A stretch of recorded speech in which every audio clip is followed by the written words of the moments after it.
स्वागत। आप देख रहे हैं कहानी कुर्सी की। हम बंगाल की हिंसा की बात कर रहे थे। हम आपको बता रहे हैं कि उस पर बंगाल की सरकार ने कलकत्ता हाईकोर्ट को अपनी क्या रिपोर्ट सौंपी। उससे पहले आज का अपडेट मैं आपको देता हूं पश्चिम बंगाल के सिलसिले में। पश्चिम बंगाल के गवर्नर सीवी आनंद बोस आज मुर्शिदाबाद मालदा के हिंसा पीड़ितों से मिलेंगे। वो मुर्शिदाबाद के उन इलाकों में जाने वाले हैं जहां पर वक्फ कानून के खिलाफ हिंदुओं के घरों को टारगेट करके हिंसा और आगजनी की गई थी। आज राज्यपाल पहले मालदा जा रहे हैं जहां वो रिलीफ कैंप में जाएंगे और पीड़ितों से मिलेंगे। उसके बाद फिर वो मुर्शिदाबाद जाकर के वहां हिंसा पीड़ितों से मुलाकात करेंगे। गवर्नर सीवी आनंद बोस ने कहा कि वो चाहते हैं कि ग्राउंड पर जाकर वो हालात को खुद समझें। वो समझना चाहते हैं कि मौके पर क्या हुआ है, जिसके बाद ये हालात हैं और इनको देखकर वो अपना माइंड मेकअप कर सकें। गवर्नर का कहना है कि अगर वहां शांति स्थापित हो रही है तो ये सुनकर मैं बहुत खुश हूं और इसके मुताबिक वो फिर अपनी रिपोर्ट तैयार करेंगे और गवर्नर की रिपोर्ट फिर केंद्र को भेजी जाती है। My field visit is basically meant to understand what has happened in the field and also to make up my mind based on realities of the situation. If peace is restored, I am very happy about that. From the field, once I realize that it has been done, I will be most happy to make my report accordingly. I will certainly have an objective view about the matter, and now that the central forces are also there, situation has been brought under control. Now what we should do is to do the mopping up operation and also take further steps to prevent such instances in future. पश्चिम बंगाल में जो सांप्रदायिक हिंसा हुई है उसकी बहुत बड़ी तकलीफ यहाँ की महिलाओं को हुई है और इसकी वजह से महिलाएं बहुत प्रभावित भी हुई है। यहाँ की स्थिति देखते हुए राष्ट्रीय महिला आयोग ने यह तय किया था कि हम एक जांच कमेटी का गठन करेंगे और महिलाएं जो डरी हुई है उनके साथ हम मिलेंगे, प्रत्यक्ष रूप में स्थिति का जायजा ले लेंगे और उसके बाद आयोग अपनी रिपोर्ट बनाएगा। ये महिला आयोग की अध्यक्ष थी। ये भी महिला आयोग भी वहां जाकर के अपनी रिपोर्ट बनाएगी। गवर्नर वहां जाकर खुद जानकारी लेकर के अपनी रिपोर्ट होम मिनिस्ट्री को भेजेंगे केंद्र में। इस पर हम लोग बात कर लेते हैं। सर, रिपोर्टें तो गवर्नर हर राज्य में ही बनाते हैं, ऐसे मसलों पर कितना महत्वपूर्ण होती है वो बात जो गवर्नर बताएंगे? नहीं, गवर्नर यदि जा रहे हैं तो कोई वो परेशानी वाली बात नहीं। वैसे तो गवर्नर्स का काम होता है कि गवर्नर होम मिनिस्टर जो होम डिपार्टमेंट है सरकार का, उससे रिपोर्ट ले और उस रिपोर्ट पर यदि वो सेटिस्फाई नहीं है तो वो खुद जा रहे हैं। वैसे इसमें कोई बहुत परेशानी वाली बात नहीं होनी चाहिए कि गवर्नर खुद जा रहे हैं। अच्छी बात है कि गवर्नर राज्य से पहले मांगे रिपोर्ट। हाँ, पहले राज्य से मांगे। राज्य का मतलब होम मिनिस्ट्री से, होम डिपार्टमेंट जो है उससे मांगे रिपोर्ट। चीफ सेक्रेटरी को भी वो कह सकते हैं। क्या उन्होंने मांगी नहीं मांगी मुझे नहीं पता, लेकिन वो खुद भी जा रहे हैं तो भी कोई परेशानी नहीं है। आप इसको कोई राजनीतिक इशू बनाए कि बहुत प्रोएक्टिव गवर्नर्स है। प्रोएक्टिव गवर्नर आजकल बहुत हो गया है, एक टर्म यूज हम लोग और बहुत लोग प्रोएक्टिव हैं। प्रोएक्टिव। लेकिन ये इंपॉर्टेंट इसलिए है सर क्योंकि और वो उनको होम मिनिस्ट्री को रिपोर्ट भेजनी है। दिल्ली में इस बात की चर्चाएं बहुत ज्यादा चल रही हैं और पीछे कुछ ऐसे वाकये हुए, घटनाएं हुई। प्रधानमंत्री का दौरा रद्द हो गया जम्मू कश्मीर का, बीजेपी के बड़े नेताओं की मुलाकातें होने लगी, प्रधानमंत्री की राष्ट्रपति से मुलाकातें होने लगी। तो ये गॉसिप मिल चल पड़ी दिल्ली के अंदर कि क्या बंगाल को लेकर कुछ मोदी सरकार सोच रही है। उस चश्मे में अगर देखें हम, ये रिपोर्ट आ रही है। देखिए, ये गॉसिप के मिलकर तो मुझे नहीं पता कि क्या हो रहा है, क्या कर सकते हैं। और वैसे उस रिपोर्ट के लिए गवर्नर साहब को खुद जाने की जरूरत नहीं। वो चाहे तो रिपोर्ट बनाकर भेज सकते हैं और गवर्नर नहीं रिपोर्ट भेजते तब भी होम मिनिस्ट्री, सेंट्रल गवर्नमेंट उनसे मांग सकती है रिपोर्ट कि भाई पश्चिम बंगाल की स्थिति ऐसी है, ऐसी रिपोर्ट आ रही है, आप रिपोर्ट बनाकर भेजिए। तो दोनों स्थितियों में अब वो गवर्नर रिपोर्ट बना रहे हैं। लेकिन मोदी सरकार का रिकॉर्ड पिछले 11 साल का ये है कि वो आर्टिकल 356 का यूज नहीं करते, राष्ट्रपति शासन का। और जब यहाँ पर चुनाव होने वाले हैं, हालांकि भारतीय जनता पार्टी में बहुत सारे नेता इस बात की मांग कर रहे हैं, फरवरी में शायद वहाँ पर चुनाव होंगे अगले साल, तो उससे पहले राष्ट्रपति शासन लगाया जाएगा। मुझे नहीं लग रहा कि केंद्र सरकार इस तरह का फैसला करना चाहती होगी। बाकी क्या किया जा सकता है, क्या नहीं किया जा सकता, अभी मुझे नहीं पता। और पहले तो गवर्नर साहब रिपोर्ट भेजे, क्योंकि ये पश्चिम बंगाल में भी केवल मुर्शिदाबाद की घटना है। पूरे पश्चिम बंगाल क्या लॉ एंड ऑर्डर के chaos में आ गया है, क्राइसिस हो गया है। ये बहुत सारे इश्यूज होते हैं, टेक्निकल इश्यूज। वो ममता बनर्जी जब सूबे की मुख्यमंत्री आरोप लगा रही है कि बीएसएफ ने दंगा कराया। हाँ, तो वही कह रहा हूँ, वो सारी रिपोर्ट्स पर जो गवर्नर क्या रिपोर्ट भेज रहे हैं इस पर डिपेंड करता है ना। और गवर्नर की रिपोर्ट भी फाइनल रिपोर्ट नहीं मानी जाती। मजेदार बात यह है कि ये मुख्यमंत्री आरोप लगा रही हैं बांग्लादेश से लोग आए बीएसएफ की मिलीभगत से और उन्होंने दंगा किया। राज्य सरकार की अपनी रिपोर्ट जो कलकत्ता हाईकोर्ट है वो जारी है, वो ये बात नहीं कह रही है। उसमें कहीं जिक्र नहीं है सर। उसमें तो मैं बताऊंगा भी आपको, उसमें तो इनफैक्ट ये बताया गया है कि पुलिस के आला अधिकारियों ने ये मांग की कि बीएसएफ को भेजिए तुरंत, यहां हालात बेकाबू हो गए। अभी बताता हूं आप इस पर। देखिए, मुझे लग रहा है कि अगर गवर्नर ने जाने का फैसला किया मुर्शिदाबाद और मालदा, तो ये बहुत अच्छा निर्णय है। ममता बनर्जी कहते हैं कि गवर्नर वहां जाए ना, भी हालात सामान्य नहीं है। मुख्यमंत्री को जाना यही था। इतने देर तक मुख्यमंत्री क्यों नहीं? प्रशासनिक अधिकारी तो मुख्यमंत्री है। वो वहां जाती, दंगे करने वाले लोगों से कहती कि भाई मैं आपको अपील करती हूँ कि आप दंगा ना करें। और ममता बनर्जी जब खुद कह रही है मुख्यमंत्री कि ये दंगा संघ के लोग करवा रहे हैं, ये दंगा भारतीय जनता पार्टी के लोग करा रहे हैं, ये दंगा बीएसएफ के लोग करा रहे हैं, तो वो अगर गवर्नर मुख्यमंत्री से रिपोर्ट मांगेंगे तो ममता बनर्जी की रिपोर्ट यही आएगी कि ये बीएसएफ ने रिपोर्ट करवाई है। तो क्या वो रिपोर्ट केंद्रीय गृह मंत्रालय को भेजाएगी कि साहब बीएसएफ दंगा करा रहा है? ममता बनर्जी खुद जाती नहीं है, गवर्नर को जाने नहीं देती। कोई विपक्षी दल जाना चाहता है उसे जाने नहीं देती है। और जब पुलिस कहती है कि हमारे बस की बात नहीं है क्योंकि हमें काम नहीं करने दिया जा रहा है, केंद्र से बीएसएफ को भेजा जाए, हाईकोर्ट कहता है कि केंद्रीय अर्धसैनिक बलों की नियुक्ति की जाए, तब वहां नियुक्तियां हो रही है। तो मुझे लग रहा है कि ममता बनर्जी को देखना चाहिए कि प्रशासन कैसा चला रही है। बंगाल की जनता देख रही है, पूरे देश की जनता ये देख रही है कि ममता बनर्जी अपने वोटों की राजनीति के लिए चुनाव को देखते हुए मुर्शिदाबाद में, मालदा में, पूरे देश में किस तरीके का संदेश देना चाहती है। और वो अपराधियों से बोल रही है कि प्लीज मैं आपसे रिक्वेस्ट करती हूं कि आप दंगा मत कीजिए। जो योगी आदित्यनाथ दिखा दूं रिपोर्ट जरा मैं। मुर्शिदाबाद हिंसा को लेकर बंगाल सरकार ने कलकत्ता हाईकोर्ट में एक स्टेटस रिपोर्ट दाखिल की। इसमें मुर्शिदाबाद की हिंसा को लेकर बड़े तफसील से कुछ खुलासे किए गए। बंगाल की ममता बनर्जी की सरकार ने हाईकोर्ट को जो रिपोर्ट दी है उसमें यह लिखा गया है कि दंगाइयों ने जानबूझकर हिंदुओं को टारगेट किया था। यह इस रिपोर्ट में लिखा है। बंगाल सरकार की रिपोर्ट में डेट वाइज हिंसा का पूरा ब्यौरा है। बताया गया है शुरुआत 8 अप्रैल को जांगीपुर में करीब 8 से 10 हजार की भीड़ के द्वारा हिंसा से हुई। उस दिन हिंसा में पुलिस की जान लेने की भी कोशिश की गई थी।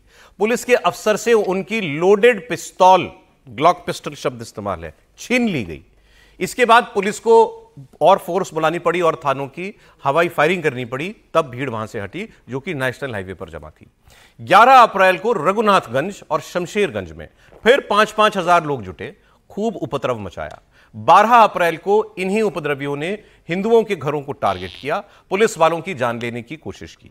सरकार ने रिपोर्ट में बताया है कि उपद्रवी लाठी, डंडे, हंसुए, लोहे की रॉड, इनके अलावा दूसरे घातक हथियार, पेट्रोल बॉम्ब, इन सब के साथ लैस थे और उनका इरादा पुलिस वालों को जान से मारने का था। सरकार ने बताया है कि दंगाइयों की भीड़ में से कुछ लोगों ने एक पुलिस अफसर की पिस्तौल छीनी जिसमें 10 राउंड गोलियां थीं। पुलिस ने पहले हवा में फायरिंग की, अतिरिक्त पुलिस फोर्स बुलाई, लेकिन जब दंगाई पीछे नहीं हटे तो पुलिस ने फोर्स का इस्तेमाल किया। आगे ये रिपोर्ट कहती है 142 राउंड रबर बुलेट, 10 राउंड आंसू गैस, 40 राउंड स्टन शेल्स और 9 राउंड स्मोक बम का इस्तेमाल किया गया। ममता सरकार कोर्ट को यह भी बता रही है कि मुर्शिदाबाद में अब हालात कंट्रोल में हैं और पलायन करने वाले परिवार अपने घर वापस लौट रहे हैं। और इसी में यह भी जिक्र किया गया है कि दंगाइयों में से कुछ तत्वों ने 2 लोगों की घर से उनको बाहर निकालकर उनकी हत्या कर दी। ये सारी बातें बहुत डिटेल में है, वो 34 पन्ने की रिपोर्ट है और कम से कम 7-8 पन्नों में ये एक लाइन में ये सारी वारदातें दर्ज हैं। तो मुझे आपसे कह रहा था, ये जो ममता बनर्जी आरोप लगा रही हैं कि बीएसएफ ने करा दिया या इसमें कोई बाहर के लोग शामिल थे, जिन 2 लोगों की हत्या हुई वो रिपोर्ट बताती है ये लोकल लोग थे, जिसके बारे में कहा गया कि ये बांग्लादेश के आतंकवादी थे। वो रिपोर्ट में लिखा है कि ये लोकल लोग थे। लोकल भीड़ में से 2 लोग निकल करके 2 लोगों की घर से निकाल करके हत्या कर दी गई। तो सरकार कोर्ट को कुछ बता रही है और देश को कुछ और बताया जा रहा है। पॉलिटिकल जी सौरभ, देखिए यहीं पर आकर के राजनीतिक मामला आता है और इसीलिए मुझे लगता है कि जो 356 और गवर्नर रूल ये सब बात होता है, ये सब जबानी जमा खर्च और लीपापोती होती है। दरअसल कभी भी जब ये देखिए, एक तो पहली बात फिर मैं बात दोहराऊंगा कि हिंसा का सभ्य समाज में कोई जगह नहीं है। ये लोग जिसको 34 पेज की रिपोर्ट में चिन्हित किया गया, उनके खिलाफ सख्त कार्रवाई होनी चाहिए। और आज हमारे पास टेक्नोलॉजी है, जिस टेक्नोलॉजी के जरिए हम सबको आइडेंटिफाई कर सकते हैं और उनके खिलाफ न्याय संगत मतलब न्याय के दायरे में रह करके उनको सजा दी जा सकती है। लेकिन बात ये आती है कि जब हम बात करते हैं तो हमें एक चीज को लेना होगा कि ममता क्या कह रही है, जो एक राजनीतिक दृष्टिकोण होता है या राजनीतिक भाव प्रस्तुत करती है, और एक जो उनकी एक जो फैक्चुअल रिपोर्ट है जो अदालत में पेश हुई है और जिसको केंद्र सरकार उसका संज्ञान लेगी। मैंने बड़े ध्यान से जब आप बता रहे थे, पढ़ के बता रहे थे, मैंने बहुत ध्यान से देखा कि उसमें एक उसका सारांश क्या है। सारांश उसका यही है कि एक समस्या हुई और उपद्रवी थे, लोगों के साथ अन्याय हुआ और फिर राज्य सरकार ने क्या क्या किया। उस ग्राउंड को अगर आप देखेंगे तो कोई भी सरकार हो या कोई भी अथॉरिटी हो या कोई भी कोर्ट हो, वो ये नहीं कहेगा कि साहब इस सरकार को बर्खास्त कर दो। तो ये होता है ना कि ये एक बड़ा मतलब एक अजीब टाइप का गणित होता है। तो इसमें इसीलिए देखिए हम देखते हैं कि इसमें नतीजा जो होता है सिफर होता है। जो हम एक जनता को जो प्रॉमिस किया जाता है, जो आप कह रहे थे ना कि र्यूमर, वो र्यूमर से वो आत्मघाती होते हैं, नुकसान होता है। ऐसा लगता है कि सरकार जो करना चाह रही थी या राजनीतिक रूप से जो करना चाह रही थी वो नहीं करी और पीछे हट रही है। अब मणिपुर को देखिए, मणिपुर में क्या क्या नहीं हुआ। बड़ी देर की मेहरबान आते आते राष्ट्रपति शासन तब लगा जब पूरा का पूरा जितना नुकसान होना था हो चुका था।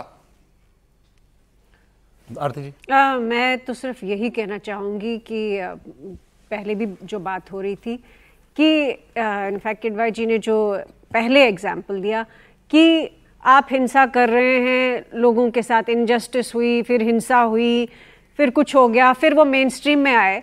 ये सारा जो आर्ग्यूमेंट है ये देश के हित में नहीं है।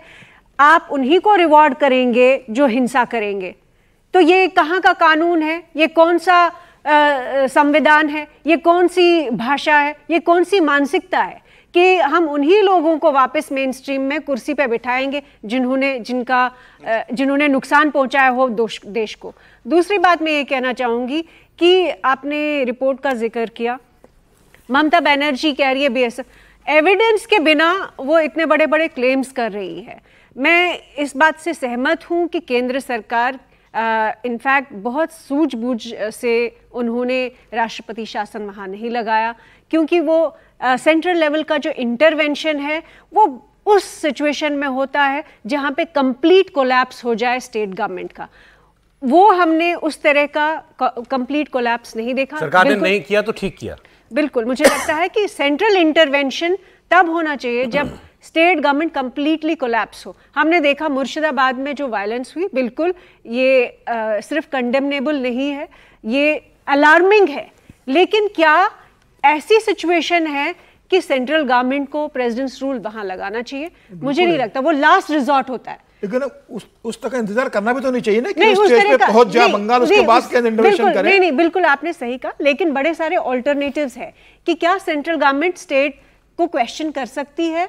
क्या जो कोऑर्डिनेशन जो हम नहीं देख रहे हैं अभी, ये आपकी रिपोर्ट से ही दिख रहा है, कोऑर्डिनेशन ही नहीं दिख रहा है कि स्टेट गवर्नमेंट और सेंटर में कोई बातचीत हो रही है और मीनिंगफुल बातचीत हो रही है। नहीं, उन्होंने जो उदाहरण दिया उस पर बात करनी चाहिए। मणिपुर में दर्जनों लोग मर गए और उसके बाद पूरा समाज दो हिस्सों में बट गया, नो गो जोन बन गए, एक तरफ का आदमी दूसरी तरफ जा नहीं सकता, फोर्सेस तक नहीं जा पा रही थी, एक वक्त तो ऐसा था। वहां तो आपने अब लगाया है राष्ट्रपति शासन जाकर के, लगभग डेढ़ वर्ष के बाद लगाया। और फिर यहां पर आप कह रहे हो देखिए, मेटेर कुकी का जो मामला मणिपुर में लंबे समय से चल रहा था, एक हाईकोर्ट के डिसीजन के बाद जो उपजा था, ठीक है कि केंद्र सरकार लंबे समय तक कोशिश करती रही क्योंकि वहां भारतीय जनता पार्टी की सरकार थी कि मामला सुलझ जाए, मामला बिगड़ा। लेकिन मुझे लगता है कि उसकी तुलना बंगाल से नहीं की जा सकती। बंगाल में जिस तरीके से टारगेट वहां भी चीफ मिनिस्टर के कंडक्ट पर सवाल उठ रहे थे बार बार। एक पक्ष कह रहा था कि ये पक्षपाती रवैये के साथ शासन चला रहे हैं, बार बार कह रहा था। नहीं, ये पक्ष कह रहा होगा मुझे लगता है, लेकिन बाद में केंद्र सरकार ने हस्तक्षेप किया, उस मामले को लेकर मुख्यमंत्री का इस्तीफा होता है, राष्ट्रपति शासन वहां पर लग जाता है, केंद्रीय गृह सचिव जो रहे भल्ला साहब वहां गवर्नर बनाकर भेजे गए, तो सरकार ने स्टेप्स वहां पर उठाए। लेकिन उसकी तुलना मुझे लगता है बंगाल से करना ठीक नहीं है। बंगाल के अंदर एक सुनियोजित साजिश चल रही है कि बांग्लादेश से घुसे हुए घुसपैठियों को कैसे राज्य सरकार प्रश्रय दे रही है। वहां पर बंगाल के अंदर तो भाई बांग्लादेश से जो घुसे हुए को उनको ममता सरकार प्रश्रय दे रही है और बीएसएफ पे आरोप लगा रही है। आप भारतीय जनता पार्टी पे आरोप लगा तो समझ में आता है कि आप ये कहे कि भारतीय जनता पार्टी उकसा रही है। आप केंद्रीय सुरक्षा एजेंसी अर्धसैनिक बल पे आरोप लगा रही है कि बीएसएफ दंगा करवा रही है। तो मुझे लगता है कि एक मुख्यमंत्री को केंद्रीय सुरक्षा एजेंसी पर सीधा सीधा आरोप लगाना किसी भी तरीके से शोभा नहीं देता। और आप बीएसएफ का जिक्र कर रहे हो और आपके राज्य की रिपोर्ट बहुत सारे लोग कहते हैं कि ये फिट केस है सेंट्रल इंटरवेंशन के लिए। सेंटर ने तो रिपोर्ट तक नहीं मांगी अभी तक पश्चिम बंगाल से। हाँ, तो वही तो सवाल पहले है कि तो सरकार पूछे ना कि क्या हुआ आपके राज्य में। कितने सारे ऑल्टरनेटिव्स है सेंटर के पास, उनका इस्तेमाल हम नहीं देख रहे हैं कि वो क्या वाकई ममता बनर्जी को अकाउंटेबल ठहरा रहे हैं, क्या बातचीत ऐसी हो रही है, क्या कोई उन्होंने टीम भेजी वहां पे इन्वेस्टिगेशन के लिए, वो हम नहीं देख रहे। आज गवर्नर गए हैं तो मतलब इतने दिन के बाद गए हैं, चीफ मिनिस्टर को खुद जाना चाहिए था, लेकिन सेंट्रल गवर्नमेंट की तरफ से क्या एफर्ट्स हो रहे हैं वो हमें नहीं दिख रहे हैं। अभी तो बीजेपी की टीम नहीं गई, कम से कम बीजेपी का डेलीगेशन जाता है। पहले जो हिंसाएं हुई हैं पश्चिम बंगाल में गया है, हो सकता है विजया हाटकर गई है, विजय राहटकर का भी दौरा हुआ है, गवर्नर साहब गए, गवर्नर साहब ने रिपोर्ट सौंपेंगे, उसके बाद केंद्र तय करेगा कि गवर्नर साहब की जो रिपोर्ट आती है उसके बाद क्या स्टेप उठाना है। ऑलराइट, आप रशीद जी ने एक बात कही थी कि कंकरेंट लिस्ट में है ये सारा मामला, जमीन का मामला, और चाहे तो ममता बनर्जी ना लागू करें, वो ठीक कह रही हैं, आप इस पर कुछ क्लैरिफाई करना मैं ये क्लैरिफाई कर रहा हूँ कि कॉन्स्टिट्यूशन क्या कहता है कॉन्करेंट लिस्ट के बारे में।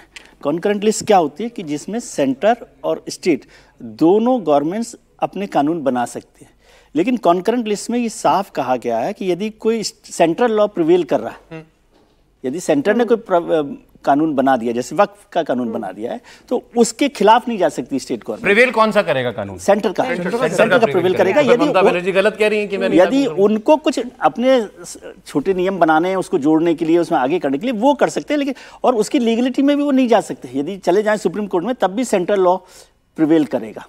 समझ गए? कॉन्करेंट लिस्ट का मतलब ये होता है कि स्टेट और सेंटर दो कानून बनेंगे तो सेंटर का चलेगा। कॉन्करेंट लिस्ट का मतलब ये है कि जो इम्प्लीमेंटेशन, मैं उसी को सॉरी विजय जी, मैं उसको क्लेरिफाई, वो बात आप बिल्कुल सही कह रहे हैं कि संविधान में बिल्कुल दिया हुआ है, लेकिन मेरा कहना ये है कि वक्फ जो अभी वक्फ जिस तरह से काम करता है, उसमें वो सारा का सारा काम करने का, इम्प्लीमेंटेशन का काम वो राज्य सरकारों का है, राज्य सरकारें करती हैं, उसमें कोताही हुई है, ये भी मैं बार बार कहता रहता हूँ। तो वो काम होगा, वो काम मतलब ममता बनर्जी सरकार को, योगी आदित्यनाथ सरकार को, उन सब राज्य सरकारों को करना होगा। सेंटर डायरेक्टली काम नहीं कर, सेंट्रल लॉ है, उसका इम्प्लीमेंटेशन काम तो राज्य सरकार का ही है।